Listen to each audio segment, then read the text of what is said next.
जी की भव्य प्रतिमा अनावरण समारोह एवं किसान, जवान, महिला स्वाभिमान रैली में भारत के यशस्वी रक्षा मंत्री राजनाथ सिंह की गरिमामयी उपस्थिति में सहभागिता की।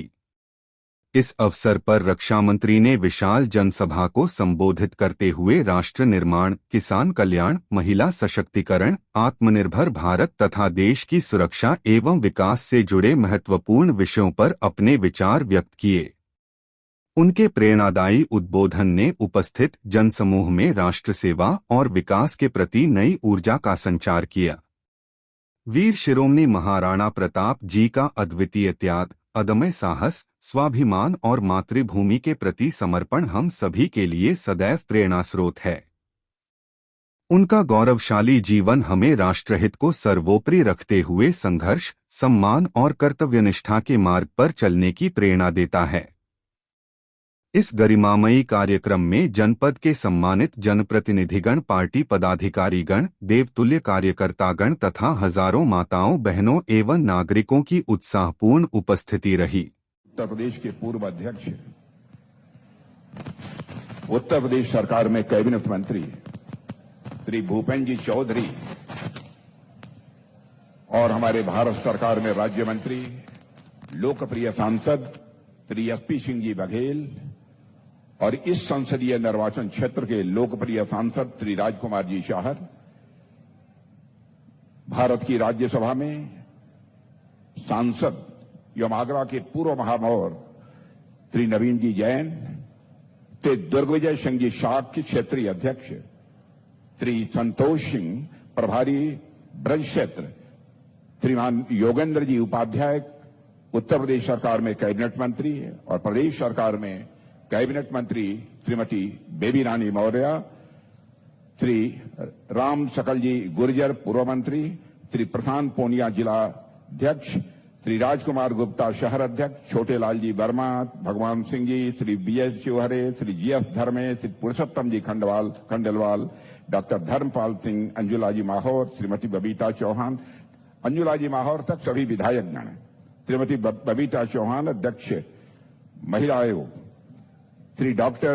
राजेंद्र सिंह जी पूर्व विधायक, श्री राम प्रताप जी चौहान पूर्व विधायक, श्री प्रदीप भाटी अध्यक्ष सहकारी बैंक, श्रीमती गिरिजा गजेंद्र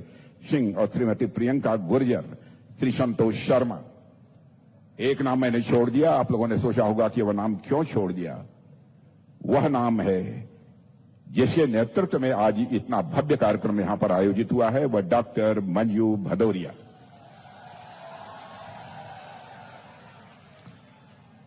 सचमुच मंजू भदौरिया को पहली बार आज मुझे सुनने का अवसर मिला है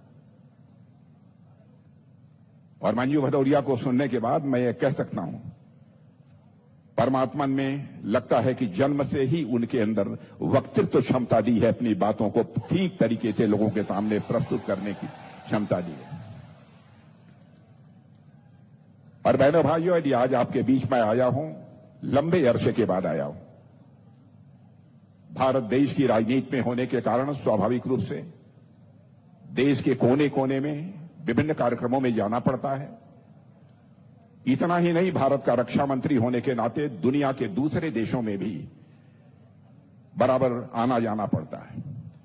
दिल की हसरत यही रहती है कि एक बार अपने उत्तर प्रदेश वासियों के बीच में पहुंचूं, लेकिन चाहते हुए भी जितना मैं चाहता हूं, जो हमारी चाहत रहती है, उसके अनुरूप आप लोगों के बीच मेरा आना संभव नहीं हो पाता है। और लंबे समय के बाद मैं आया हूं, लंबे समय के बाद आया हूं, फिर भी आप लोगों ने जिस तरीके से तालियां बजाकर मेरा स्वागत किया है, अभिनंदन किया है,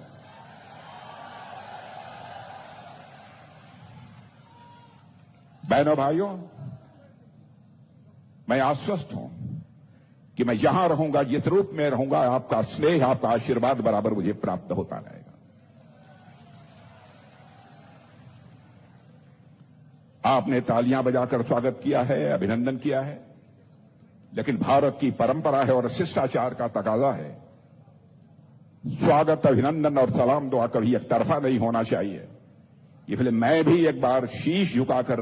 आप सभी बहनों भाइयों का हार्दिक अभिनंदन करता हूं, आप सभी का स्वागत करता हूं। और बहनों भाइयों, आगरा की इस धरती पर वीरता, स्वाभिमान और देशभक्ति के अमर प्रतीक महाराणा प्रताप जी की प्रतिमा का अनावरण जो आज मैंने किया है, उससे मुझे अत्यधिक प्रसन्नता हुई है। और आज मैं कह सकता हूं, जहां जहां हिंदुस्तान में महाराणा प्रताप की प्रतिमा का अनावरण करने के लिए मुझे आमंत्रित किया जाता है, बराबर मैं उन कार्यक्रमों में पहुंचता हूं, एक कार्यक्रम को भी मैं छोड़ता नहीं हूं। या कोई ऐसा कार्यक्रम जो महाराणा प्रताप से जुड़े हुए हों, उन कार्यक्रमों में मैं जरूर जाता हूं। मैं मानता हूं कि महाराणा प्रताप का शौर्य, उनका त्याग और उनका संघर्ष इतना बड़ा है कि हिंदुस्तान कभी मैं महाराणा प्रताप को भूल नहीं सकता। साथियों, महाराणा प्रताप केवल एक राजा ही नहीं थे, वो भारत की एक सोच के प्रतीक थे, जो किसी भी कीमत पर अपने आत्मसम्मान और मूल्यों के साथ समझौता नहीं कर सकते थे। आप यह कल्पना करिए